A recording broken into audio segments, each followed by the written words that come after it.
Did you know that 75% of people experience anxiety about public speaking? It's true. This fear can make even the most knowledgeable individuals hesitate to share their ideas.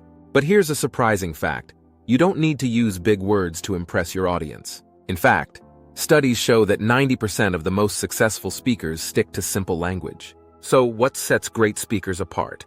It's not their vocabulary, it's their ability to connect. They weave stories, use clear language, and create memorable moments that resonate with listeners. Imagine being able to speak with confidence, captivating your audience from start to finish. Wouldn't that be amazing? In this video, we will explore why great speakers don't rely on complex words. Instead, they use simple stories to convey their messages effectively. You'll discover powerful strategies to transform your speaking style. From the art of storytelling to the strength of pauses, these techniques will help you engage your audience and leave a lasting impression. Get ready to unlock the secrets of effective speaking. Let's dive in and learn how to become a great speaker together. Chapter 1. The Myth of Big Words. Why Simplicity Wins. Let's start with a simple truth. Using big words doesn't make you sound smarter. In fact, it often has the opposite effect. A study from Princeton University found that using overly complex language makes you seem less intelligent to your audience. Think about it. When you're listening to someone speak, do you remember the fancy terms or the clear, relatable ideas? Great speakers know this. They simplify their language because they want to be understood by everyone. For instance, Steve Jobs was famous for his simple, direct speech. He didn't fill his presentations with jargon. Instead, he used clear language to explain complex ideas, like when he described the iPhone as a phone, an iPod, and an internet communicator. When you use simple words, you're not dumbing down your message. You're making it accessible. And accessibility is power. Even Nobel Prize-winning physicist Richard Feynman was known for explaining complicated science in simple terms. His goal? To make sure even non-experts could follow along.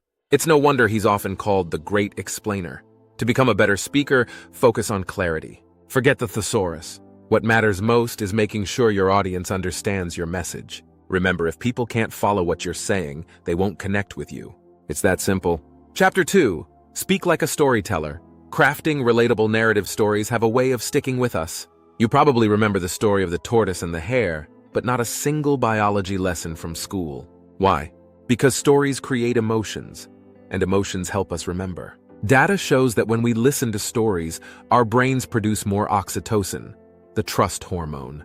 That's why great speakers rely on stories to drive their points home. Think about the best speeches you've heard. Chances are they included personal anecdotes or powerful narratives. Take Martin Luther King Jr.'s "I Have a Dream" speech. The imagery of children playing together, regardless of race, is a simple story, yet it stirs deep emotions. So what makes a good story in a speech? It doesn't have to be long or dramatic. It just has to be relatable. Use stories that your audience can see themselves in. If you're giving a business presentation, talk about a personal challenge you overcame, not just dry statistics. Storytelling also breaks down barriers between you and your audience. It humanizes you. In his book Talk Like TED, author Carmine Gallo highlights how top TED speakers share stories about themselves 65% of the time. That's because stories allow people to connect with you on a personal level, making your message stick. When crafting your speech, think about what stories you can use to illustrate your points. Start small. Even a quick anecdote can do the trick. You're not just giving information, you're creating an experience for your audience. Chapter 3. The Brain Hack. Why our minds crave simple messages. Here's something fascinating. Your brain loves simplicity. Research shows that people are more likely to remember information that's broken down into easy-to-understand chunks. According to cognitive load theory, our brains can only hold so much information at once. When you simplify your message, you reduce the load on your listeners' minds, making it easier for them to absorb what you're saying. One of the best strategies for simplifying your message is to use what's called the rule of 3. This technique works because the brain processes information in patterns, and 3 is the smallest number of elements required to create a pattern. For example, think of famous phrases like life, liberty, and the pursuit of happiness, or stop, drop, and roll. The rule of 3 helps the brain organize and remember information better. Neurologist Dr. John Medina, author of Brain Rules, found that we're 22 times more likely to remember facts when they're part of a story. So, combining simple language with storytelling is like giving your audience a brain-friendly boost. It's the reason why Steve Jobs structured his speeches in threes, like when he introduced the iPad by focusing on three key features: thinner, lighter, and faster. Another key tip is to cut out unnecessary details.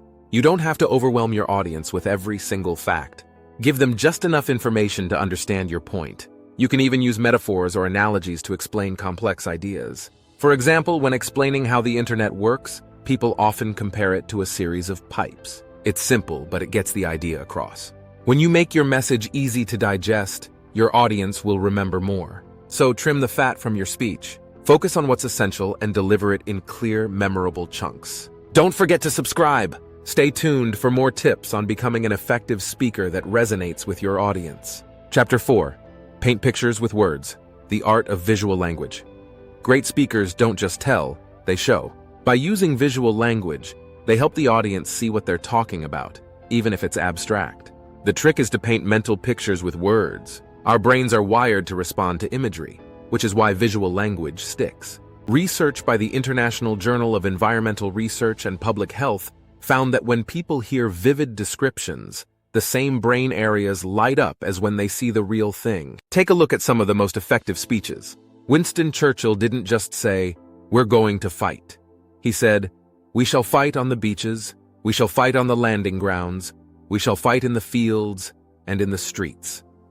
You can almost see the battle happening as he speaks. His vivid language made his words unforgettable. To use this strategy, focus on concrete images rather than abstract concepts. For example, instead of saying, "Our company will succeed," say, "Our company will rise like a rocket, cutting through the clouds of doubt."